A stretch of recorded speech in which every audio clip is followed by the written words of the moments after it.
Ich beschäftige mich gerade erneut mit dem Buch No Rules, Rules bzw. Keine Regeln von Reed Hastings und Aaron Meyer, welche die einzigartige Feedback-Kultur von Netflix beschreiben. Netflix fördert eine Kultur der radikalen Offenheit. Hierbei wird erwartet, dass Mitarbeiter kontinuierlich konstruktives Feedback geben als auch erhalten. Und das wirklich jederzeit und überall. Und das betrifft natürlich auch Manager. Auch die dürfen jederzeit, also auch in Meetings, direkt gefeedbackt werden, auch wenn andere Leute dabei sind. Das Feedback muss dabei aim to assist, also hilfreich, actionable, umsetzbar, appreciated, wertschätzend und accepted, also allgemein anerkannt sein. Und Feedback ist für Netflix nicht nur so eine nette Geste, sondern tatsächlich der wesentliche Bestandteil des Unternehmenserfolgs. Denn diese Kultur half, dass Probleme schneller identifiziert werden und auch Lösungen gefunden werden konnten. Und im Buch, da wird erklärt, dass dieses offene Feedback die persönliche Weiterentwicklung massiv gefördert hat, dadurch die Teamleistung verbesserte und es ermöglicht einfach dieses schnellere Lernen und Anpassen an neue Problemstellungen, neue Begebenheiten. Und diese Kultur der radikalen Offenheit stärkte die Teamdynamik, führte dazu zu mehr Bindung und Vertrauen in den Teams, also die Mitarbeiter waren auch länger an Bord.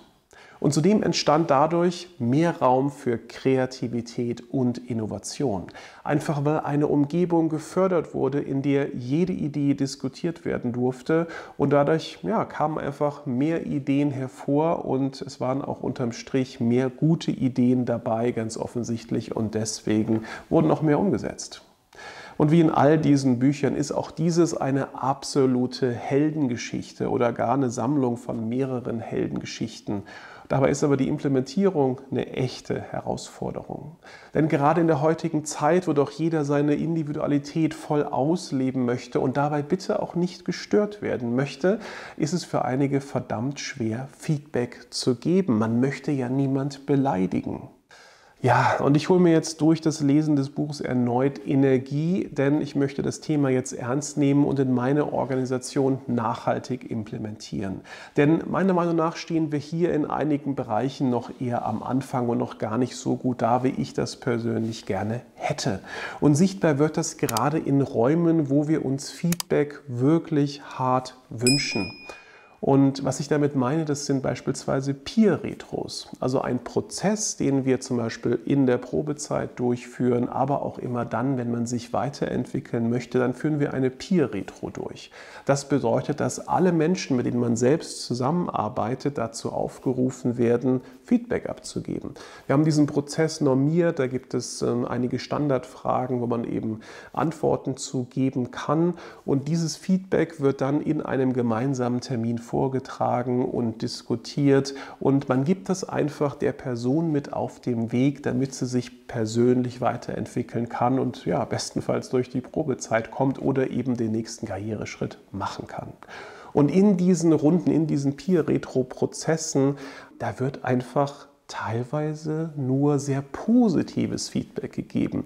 Und dieses Feedback, wenn es nur positiv ist, das spricht dann offensichtlich nicht immer die eigentlichen Probleme an. Denn es ist gerade in letzter Zeit wieder passiert, dass man im Nachhinein dann zu dem Ergebnis kam, wir können uns doch nicht vorstellen, mit dieser Person zusammenzuarbeiten, obwohl man doch die Chance während der Peer-Retro hatte und da eben versäumt hat, ein Feedback zu geben, was wirklich offen und ehrlich war. Das heißt, wir sind da noch am Anfang und diese Stufe, die möchte ich jetzt erklimmen und danach eben auch weitergehen und dieses Feedback auch in meine Richtung, auch in die Richtung meiner C-Level-Kollegen wirklich zum Standard zu integrieren oder eben im Standard zu haben, dass es für jeden ein ganz normaler Akt ist, auch Feedback zu geben, was ehrlich ist und auch selber welches zu erhalten. Denn nur so können wir uns alle weiterentwickeln. Und gerade in der heutigen Zeit wäre es doch gut, wenn wir eine bessere Feedback-Kultur hätten, nicht nur im Umgang im Unternehmen, sondern auch im politischen Miteinander.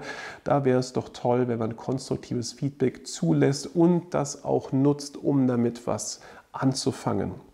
Für mich also Motivation genug, mich erneut mit dem Thema zu beschäftigen, hoffentlich auch für dich, denn ich glaube, Feedback zu geben und Feedback zu erhalten, das muss man auch lernen, dazu braucht es Zeit und die Zeit muss man sich auch für die Implementierung nehmen, aber ich glaube fest daran, dass es sich lohnt. Wenn du mehr zum Thema Unternehmenskulturen oder allgemeine Erfahrungen haben möchtest, abonniere gerne meinen Kanal. Auf bald!